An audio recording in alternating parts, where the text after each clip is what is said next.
Manus flat on the canvas. We are ready to rock and roll. Second round of action. There is a cut on Manus. Jesus. Martial arts chat. My man B-Hop, who got dropped out the ring last night. I need a little judo baby. And let's do it, Ron. Let's hit me up. See you were filming this. You've got a face for radio. Got a face for radio. That's nice. Martial arts chat. Hello and welcome to the Martial Arts Chat podcast. On this episode, we will be reacting to UFC 226. It took place last night in, I don't know, in somewhere. Headlined by DC and Miocic. The super fight is for the heavyweight title. Later in the show, of course, answering your fan questions. Thanks for everybody getting in touch. You can continue to hit us up during the live stream. It's facebook.com/martial arts chat. Or on Twitter, we're at Martial Arts Chat as well. Later in the show, obviously, answering those fan questions. Keep continuing to hit us up. But firstly, a shout out to our sponsors, A1 Fight Gear.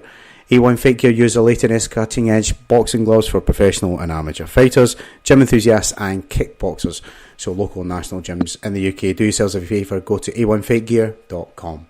If you want to get back into shape, continue to stay in shape and trim the fat off, go to bscale.co.uk, use the coupon code MartialArtsChat and you can save yourself 15% off your purchases. They've got core sliders, straps and barbell, pads, all strength and conditioning programs at different levels to suit your needs. Beast your goals this summer with beastgear.co.uk.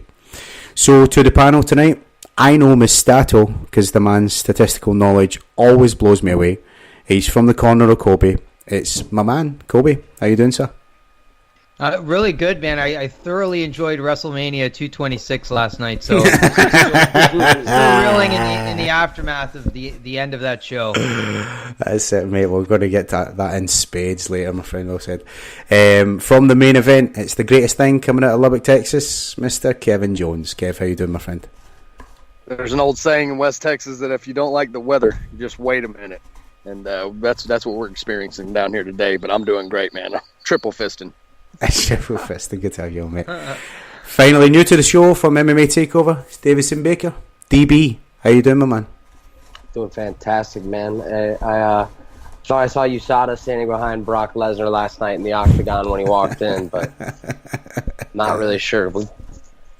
That's it, mate. That's it. I saw that little guy flinching as well when he was kind of making eyes to them. I don't know if anyone saw that meme, but anyway, we'll get to all of that in spades. But yeah, gents, a few things to get through before we answer the beautiful fans of Martial Arts Chat. Let's start with Gogan Saki and Khalil Roundtree, because I said prior to this fight that Roundtree is a legit striker. He has all the tools in the striking department, but no more evident actually when he came here to Scotland and he sparked out our own Berdew, Paul Craig. But when it comes to legitimacy and strikers, particularly in the UFC, one of the guys you got to start with is none other than Gogan Saki, and well, we all saw how that one went down. Let's start with Kobe on this one.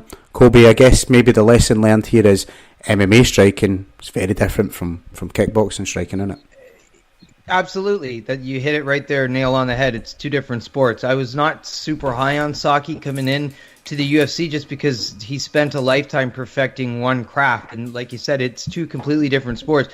And one of the reasons why he was able to land that punch is because the threat of the takedown is there. And strictly a stand-up fight, and I've done MMA and kickboxing separately, competitively. Like you don't have to worry about being taken down. Where for Saki, that is a threat, and if he's taken down, he's now completely out of his element. We won't really know what that ground game looks like. We don't know what that wrestling really looks like when it's all said and done. But he obviously struggled with I think that piece, and if he was going to be taken down, I don't know. We'll have to see next time. But beautiful victory for Roundtree.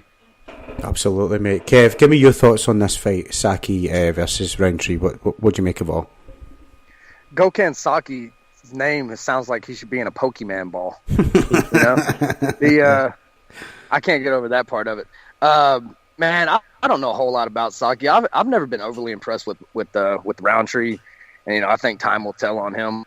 But props to the dude getting the victory last night, and I'd like to see him stepping it up, man, against the guy that doesn't sound like he came out of the cartoon that's on every night at my house. That's it, mate. Finally, DB, give me your thoughts on this fight. How's that 1-2 record now looking for Saki? It's interesting now in the old MMA game for him, right? Yeah, I would say it definitely is. And for him to be 1-2 overall and really just being 1-1 in the UFC, Dana said even in the post-fight press conference that he's going to get him another fight. But that being said, I thought this matchup was interesting given Khalil Rountree's last encounter last December back with Michael Okajaychuk, where he kind of went all out right in the beginning and gassed and lost by a decision because he had nothing left in the tank. Whereas we knew coming into this fight the winner was very likely to win in the first round. I think you guys hit the head on the nail though. Striking and kickboxing is a lot different, and I still think Saki has quite a ways and quite a bit of rounds to go until he figures out exactly what's going to make him tick to get his hand raised. Yeah, definitely. Let's look at co-main event then, and let's talk this. We need to get this out of the way. This disaster. Now my prediction actually going in this fight, because I was on Darren Kinlock's podcast last night, the IMKP podcast, and I said that the fight would go one of two ways. Either someone's head was coming off in the first minute, or both these guys would be gasping for air and leaning on each other for 15 minutes. But it turns out it was worse than that. And having actually stayed up for this UFC here in the UK, I mean, I was looking at maybe 4 or 5 a.m. for this. More disappointed that I could not be.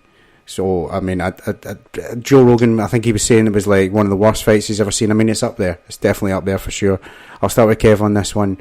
Kev, give me your thoughts on this anticlimate. I mean, it was just, what was it? What's the word I'm looking for? Shite? Yeah, it was bad, man. It was really bad. But I don't think you can fault Derek Lewis in this deal. He fights one way, and that's the way he fights, man. I think every time you ever seen this guy in a boring fight, it's not him that's to blame. It goes back to the old saying, man. It's about what's coming back at you. And I don't know what was going on with Ngannou. I mean, he looked great coming in the fight. He was, weighed in lighter. He was more cut when he came in. Dude looked like he was ready to go, and I'm telling myself in the first round, all right, this is his game plan. He's going to try to let Lewis gas, and he's taking off the first round.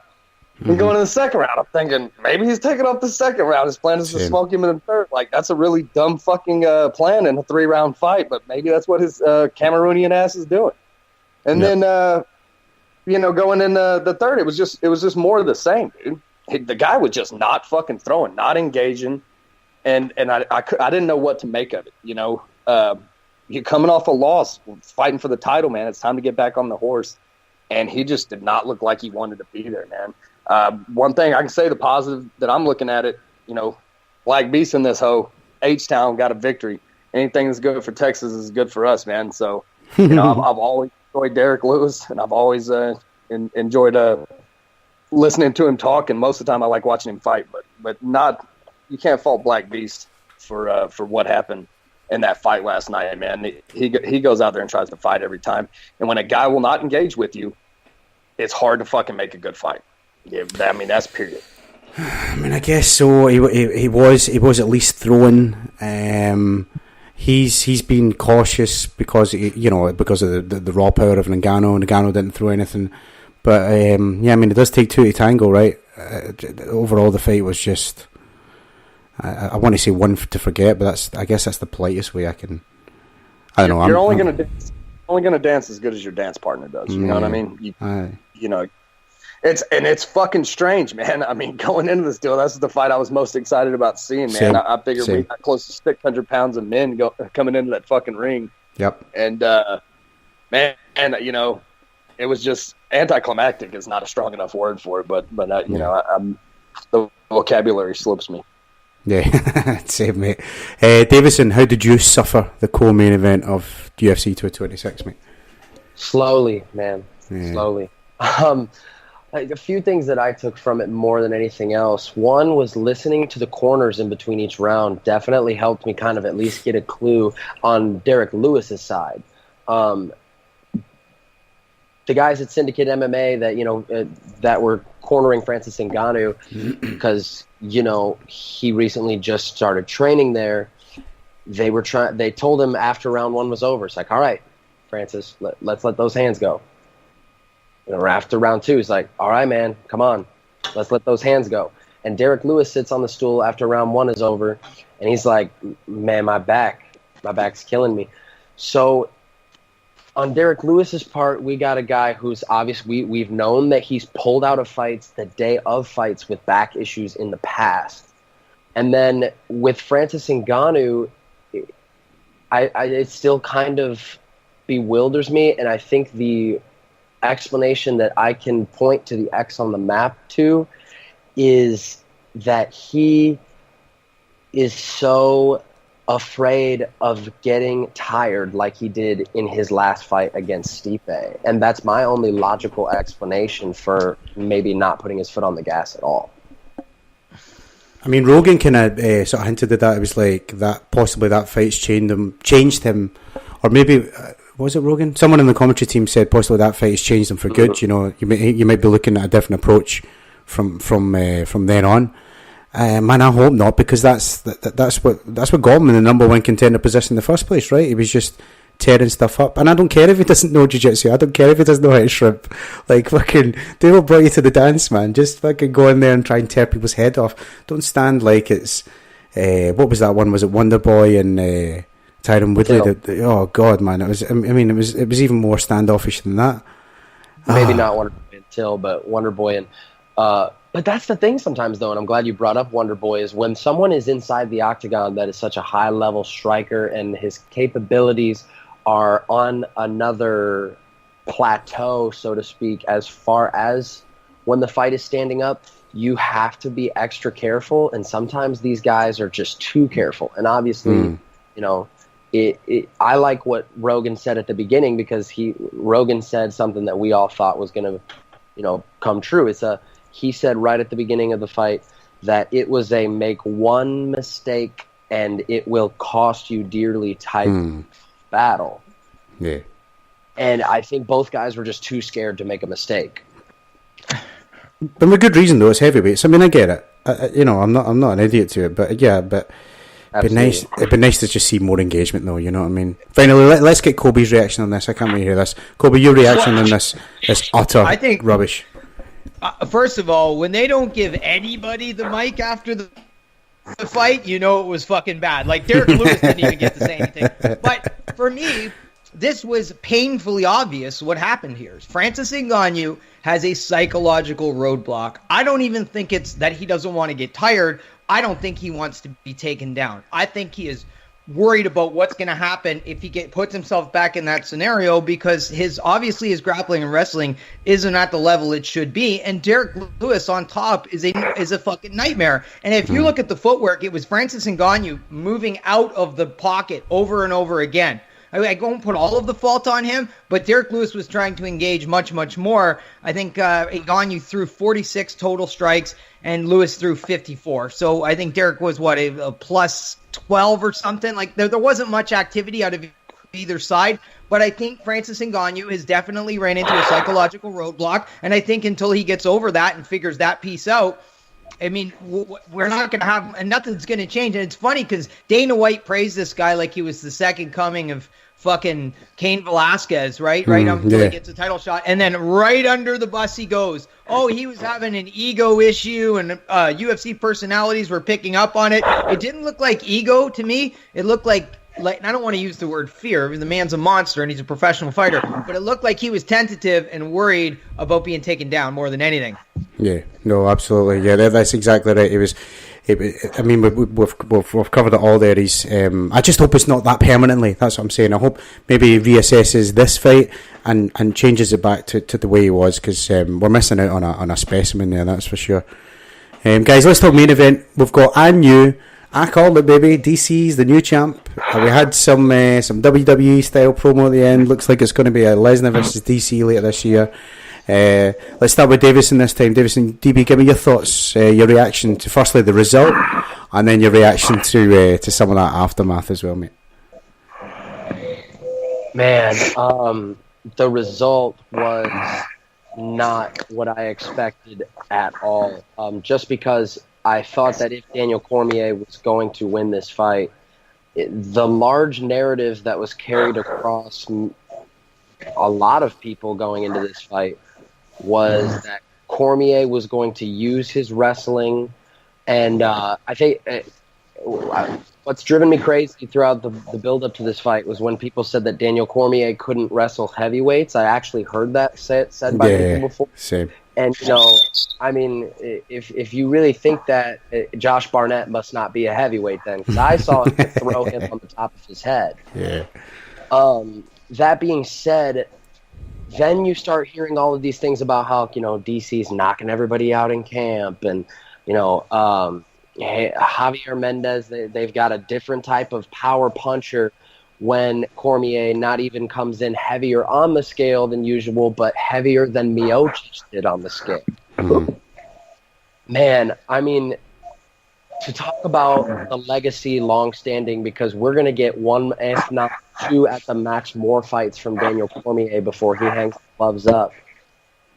The John Jones shadow, while it may cast an ugly overcast, man, if he can just defend that light belt one more time and then get that cash grab with Brock and end it all on a positive note, we are easily looking at one of the greatest legacies to ever grace the sport.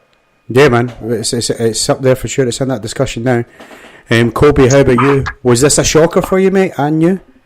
Not really a shocker. I didn't do a big breakdown. I didn't do a film study. I didn't do a video. I just took Stipe for fun. I was thoroughly impressed with Daniel Cormier, and he said some interesting things before this fight that came to fruition. He said Stipe likes to fight on the inside, and that's going to play to my advantage. And I thought early on Stipe did a really good job dealing with Daniel Cormier's framing. He does this thing with both hands where he builds a frame and then he starts to work the dirty boxing and pummel off of the frame. Now, he did have some issues with the finger poking. There was 3 warnings. Yeah. There was a blatant finger poke, and then there was another warning after to close his hand. But I don't want to put my tinfoil hat on here and take away from the man's victory. But it was interesting because Stipe had an underhook. Cormier pummeled quick underhook, and then bang, short whipping right hand, like shades of Fedor on the ground, eh? Beautiful shot. Just dropped Stipe, and that for sure was all by design, in my opinion. Like, that was a beautifully set up shot, and I think that he, based on the fact that Daniel Cormier is such a good analyst, he was able to pick this up through film study. Look at the victories on this man's resume. Like, you want to talk about GOAT? Yeah, he's got 1 loss on his record to a steroid cheat. The other one's a no contest, so really he's only got 1 loss. You look at the body of work right now, 2-division champ, 21-1. He's an Olympian. He's definitely in the conversation already for me personally. And I think when we talk about GOAT, we oftentimes skip longevity. And I think that's important here. Daniel Cormier is 39 years old. Like, you don't typically see, like, Yoel Romero's at an advanced stage fighting at a high level. He doesn't have 2 titles. Right? This was a big, big, big win for Daniel Cormier. The biggest loser of the night didn't compete on the card, and that's Curtis Blaydes. And that nonsense and fucking garbage that went on at the end of the fight with Brock Lesnar hasn't won a fight since 19 Fish and Chips, 2010. He's 0-2-1 in his last 3. The MMA is a what have you done for me lately sport. What has Brock Lesnar done for you? He popped for steroids, and he gets to walk. The fucking WWE rental gets to come in and get a title shot while Curtis Blaydes is sitting over here busting his ass, beating contenders. So, I mean, I loved the fight. I was happy for Daniel Cormier. I think it elevated his status. But the end of this whole thing, the WWE theatrics, I'm sorry, I don't mean to be a downer. I just can't get with it. Kobe's hot. Kobe's always hot, man. Never on decaf. Well said, my friend. Finally, Kev, I know how much you love DC. Give me all your thoughts on all this, my friend. I think I'm going to nickname him Popcorn for some reason. I don't know why that popped in my head. Man, going into the fight, I thought that, the thing about Stipe is, he's known for his boxing. He's more of a counterpuncher to me, but, he doesn't do anything great. He just finds himself in the right spots and makes shit happen. And I did think coming in that, Daniel Cormier, I think, has very underrated boxing skills. I think he fought Frank Mir was first fight in the UFC, and just pieced him up. And I thought going into this fight, man, he was going to look to take him down. I didn't think he would, because that's his bread and butter. I didn't think he'd fall back on the boxing. But a lot of times these guys come in and they say, it's that fighter's mentality. So I'm going to outdo you. And what he did was he closed the distance, fought on the inside, fought his fight, and in less than 5 minutes, took him out. What Stipe kept doing when, Stipe was trying to work behind that jab, and I mean, it was kind of a lazy jab. And he every time he tried to put punches together, DC's already in his face. Yeah. And when Stipe would go, he'd go to shove him off with both his hands. And I mean, he was just he was going to be wide open if he kept doing it. He kept doing it. And, Hook comes over the top of those hands and he's done. So, that was, I wouldn't say it was surprising the way it went down. It's not the way I thought it was going to go down, but it wasn't surprising to me at all. Everybody knows I don't care about the guy personally, but I've always respected his skills.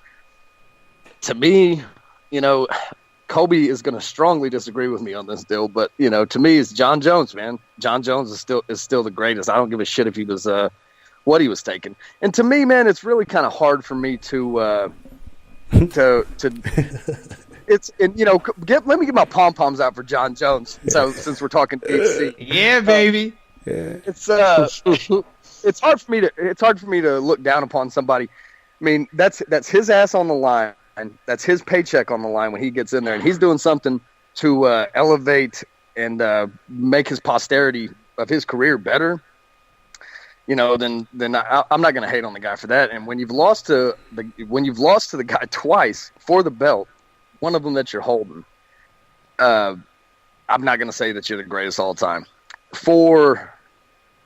And I'm sure I'll crack some more jokes on DC whenever it comes up. My producer today on the show this morning, he had all the stuff looped up with what he was saying after the deal, and it occurred to me that he might have been like sitting in the mirror, kind of like Dirk Diggler and Boogie Nights, like rehearsing his lines for after he before the fight. I can see him doing that.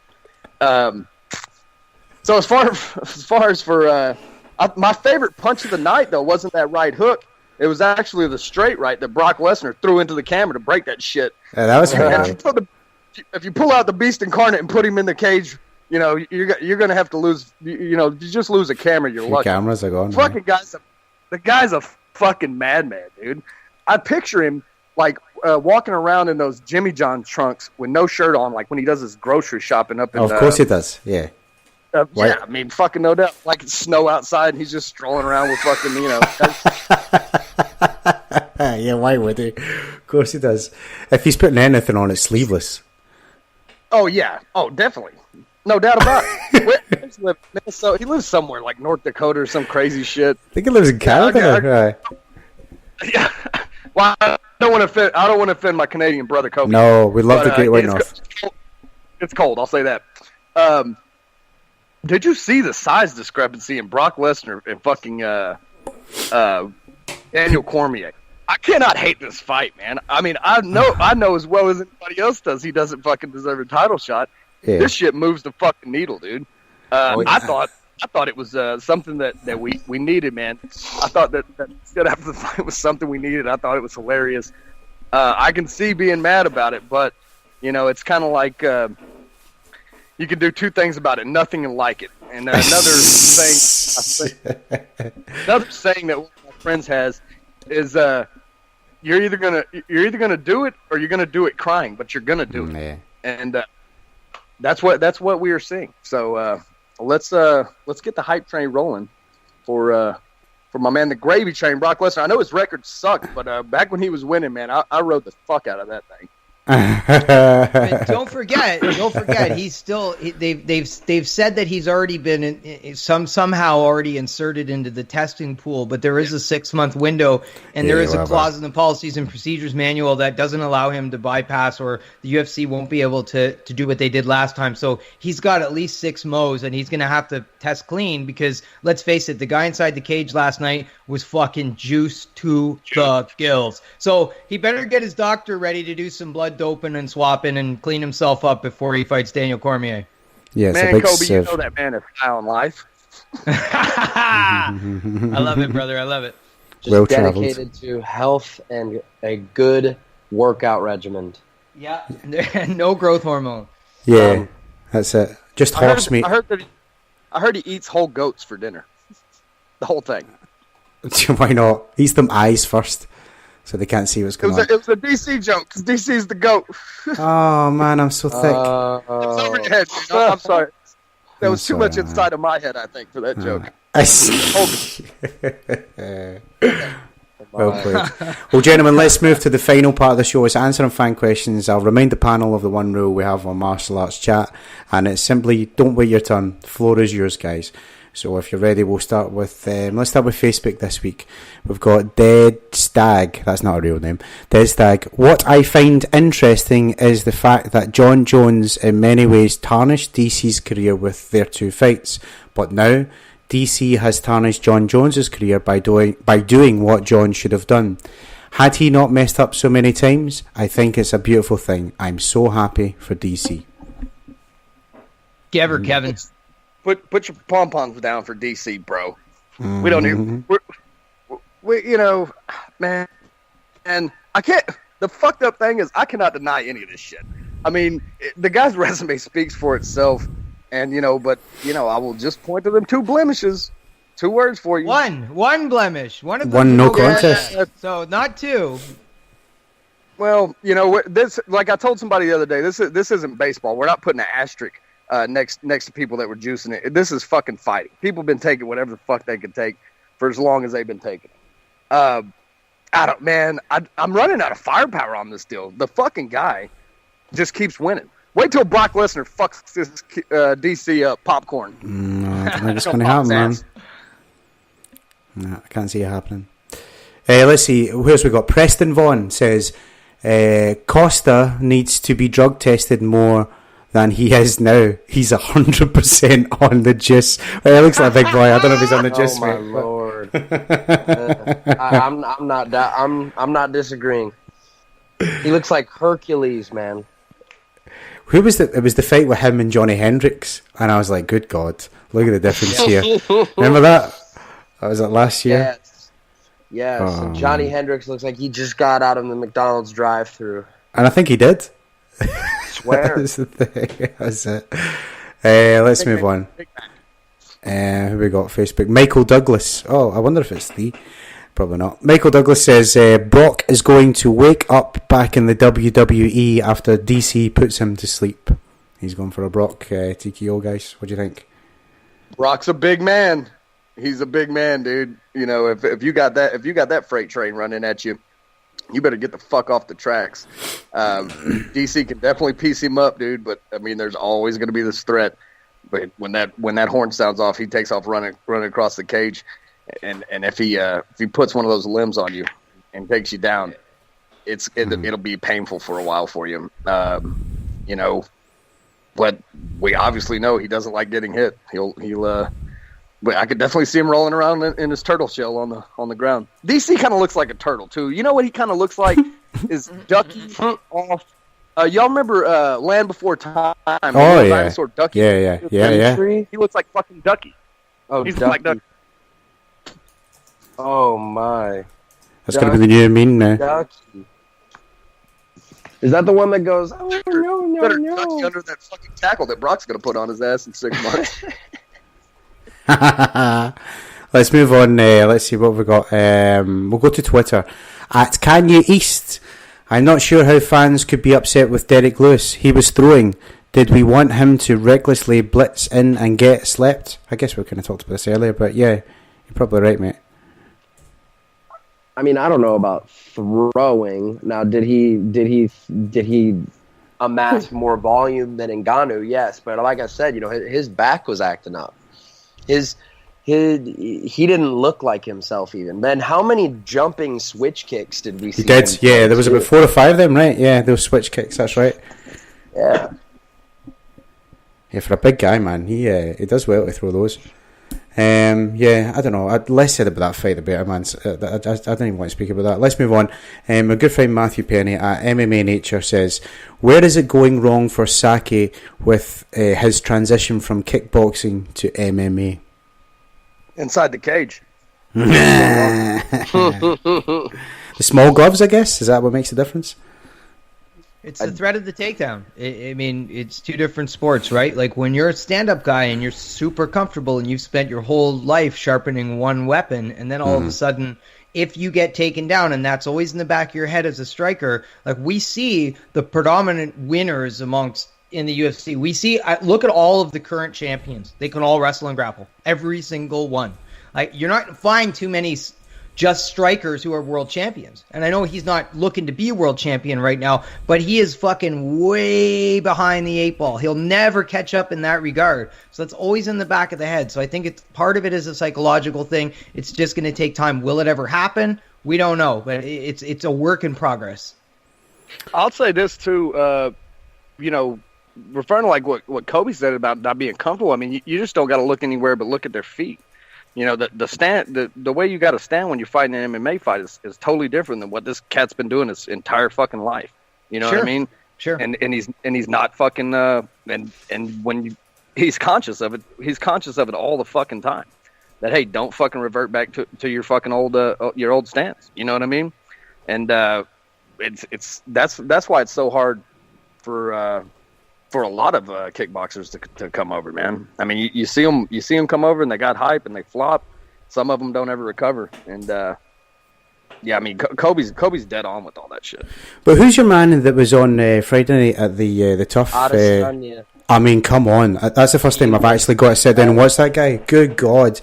Now, you want to talk about high-level striker. He looks the shit, man. He looks the business. And grappling too, right? Am I wrong? Yep. Yeah, I know, for sure.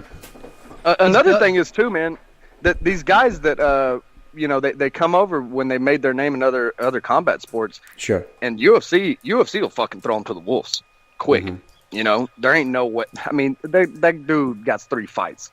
He shouldn't be in there fucking fighting Khalil Roundtree. You know what I'm saying? But that's how the UFC does people, man. I mean, you know, if you want to build yourself up, if you want to go make that quick cash, that's one way to do it, you know. But you know, if you want to step up your competition over time the way you're fucking supposed to, the way every other fucking fighter for the last 100 years has fucking done it. Yeah. Yeah, the good ones, anyways. Adesanya, like it's not really like even a really good comparison to Sasaki because he's got 14 MMA fights. He started competing in 2012, and I mean, so he's got 6 years of MMA of MMA fights. Where Saki, like Kevin just said, right to the fucking wolves. You come in with that world-class high-level striking, and all of a sudden you're in the octagon. It's a completely different world. So I'm not surprised that as a striker, the last stylebender has transformed himself and progressed into a good mixed martial artist because he's got the reps and he's got the mat time. And at the end of the day, that's what it's all about. Yeah, and I mean, I think Israel's an exception to a lot of rules, man. I think the dude's exceptional. Sure. I mean, hell, he beat fucking Brian Minto at heavyweight in a fucking boxing match. And I think it was 2015. Heavyweight. The dude's succeeded at fucking everything he's done. I think his record was 6-1 as a boxer. And I mean, Brian Minto is, he's not one of the best fighters. If you're not familiar with him, he's world class, man. Maybe the lowest level of world class fighters. Dude's in there fighting for titles, fighting the heavyweight champs. And he smoked him in a 4-round fight. Yeah, man. He's impressed. He impressed me this weekend. That was the first time I got to sit there and watch him properly. But yeah, if he's moving up and down in weight and doing that, I mean, that just speaks volumes as well, right? Let's move on. We've got Alan Payne who wants to play Fuck, Marry, Kill. You ready for this? Fuck, Marry, Kill. Mackenzie Dern. Is it Havanka Trump? Havanka? Is that his daughter? Havanka Trump? Ooh. And Roseanne Barr. That's your 3. Kill Roseanne Barr, marry Trump. This is fucking easy. Kill Roseanne Barr, marry Trump, fuck Mackenzie Dern. Okay. Is that unanimous, I guess? I don't know. I'll go with you, Kev. I would say that's unanimous only because of the money. I mean, because why wouldn't you fucking marry the Trump family? Exactly. And, Mackenzie Dern, it's the old, kind of like riding a moped deal. If you marry Roseanne Barr, though, think of all that... Think of all that. Roseanne Barr. I mean, why would you fuck or marry her? My God. What a question. Oh, my goodness. Think of all the ambient you could get a hold of there. That'd be good. Oh, yeah. Makes you racist, apparently. Anyway, let's move on. Andol5. I love Twitter. Fake names. Andol5. How long would Neymar last in MMA? Fucking not even 2 minutes in football, never mind MMA. I don't know if you guys are familiar with football, soccer, but there's a Brazilian guy called Neymar who's just rolling about like a dick. Puts me off watching it, to be honest. Yeah, man. It's fucking awful. He's like the tarps that you push on and off baseball fields whenever there comes like a rain coming in. He's just rolling everywhere. Yeah, and the guy's a millionaire as well. That's what does me nothing. Like, he's a millionaire feigning injury. That's what he spends 90 minutes of his time doing, just pretending he's injured. Screaming. Fucking dick. Who's the captain of the English team? Harry Kane. Harry Kane, yeah. That's the most English name I've ever heard in my life. Yeah, it's like John Smith, isn't it? Yeah, like, of course it is. That right there, that's fucking. I love that. I just want to throw that out there. Harry Kane, yeah, that's it. Let's take one more from Twitter before we wrap up, guys. One of my favourites, Elsewhere Elf, way off topic, but she's asking, Khabib versus McGregor in Russia, is it going to happen, guys? It's not going to happen in Russia. Everybody sucked their breath in on this deal. I know. Well, they booked Russia, though, right? They booked the stadium and a pay-per-view for it, so... I think it'll happen in Vegas. I don't think it'll happen in Russia. Yeah, you're probably right. I'll come out with a definite no because Khabib will get injured about a half a dozen times before the fucking fight even comes close to coming to fruition. I don't know, man. I mean, Conor McGregor, what the fuck's is this dude doing? He's still acting like an asshole running around and shit. He's got money to burn. I think they got to get the legal stuff done. I think he's got to either get the plea deal or figure out if he's going to lose his passport, if it's going to be, a fuck all of a sentence. I think there's still some moving pieces in play before there's any commitment. But I like what Davidson said about the Vegas thing. I don't know that Dana White would let that fight take place anywhere else. And we don't know if New York will let him fight there again. Because, our friends over at the New York State Athletic Commission are known for making brilliant decisions as far as fights are concerned. Right on, yeah, that's it. Got to keep that tradition alive. Yeah, I mean, you don't let Jessica Aguilar fight because she has chapped lips. What's going to stop you from letting Conor McGregor fight because he threw a dolly into a window, Yeah, scratch New York off the list there. I don't think that. Yeah, I agree. Fucking fill one of those stadiums in Mexico City. Let's get it going. The Aztec Arena.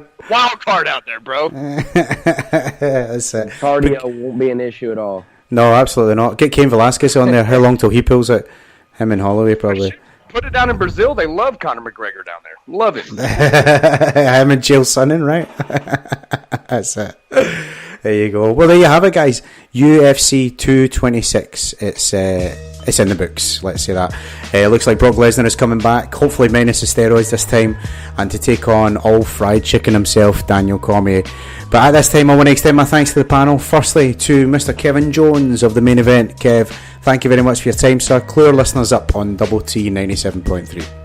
I just want to say for the record that Popeye's fried chicken is delicious, and I don't fault Daniel Cormier or anybody else for overindulging in it. You can listen to my show, DoubleT973.com. We are live Sunday mornings from 8 to 9. If you download the mobile app, that's the Double T 97.3 mobile app. You can listen to it anytime you want to in your car or your home, on your tablet, on your phone. And it's been a pleasure, as it always is. You guys have a great Sunday. There you have it, my friend. To Davidson Baker of MMA Takeover. DB, clear people up on how to hit you up online, all the good stuff that you do there, my friend. You can find me personally on Twitter at DaveBigBeats and at my own website at Gringo Gossip. I'll also be releasing my personal fight-by-fight review of what happened throughout International Fight Week on my podcast, The Bottom Line. You can search that on iTunes, just The Bottom Line with Davidson Baker. Awesome stuff, my friend. Finally, to my man Kobe. Kobe, always a pleasure to have you on. Let our people know all about the corner that I want to be on. It's Kobe's Corner. Yeah, well, thank you to you, John. Thanks to Kevin, as always, and great to have you at Davidson. You're doing great things at the MMA Takeover. I'm transitioning to the NBA. I've done like a full channel transition, so if you like basketball, follow me at Kobe's Corner NBA on YouTube. Lots of things popping, but I'm still going to do some of the fun stuff like this and keep involved in the fight game here, and as well do some writing for MMA Today. You can follow me on Twitter at Kobe's_Corner NBA. Thanks for having me, guys. If you like this, have Nick Wright on the show. Sorry, I had to ask that question. Nick Wright, I've buried that motherfucker 15 times over. I got about 80,000 views off pulling his analysis apart. He's an absolute gold mine. I love the Colin Cowherd stuff that you did as well. Yeah, you're killing it, my man. Thank you. I love Colin Cowherd, but I love you more. Love you too, boys. Well, if you've liked this podcast, be sure to subscribe on iTunes. We're live every Sunday. It's 8:30 p.m. ish UK time, talking MMA. If you want to hit us up on Facebook, go to facebook.com/martial arts chat. Give us a like there. You can follow us on Twitter at martial arts chat as well. Subscribe on iTunes, search for martial arts chat. And I'm John Boy McElroy, and I'll catch you next time on the Roundtable.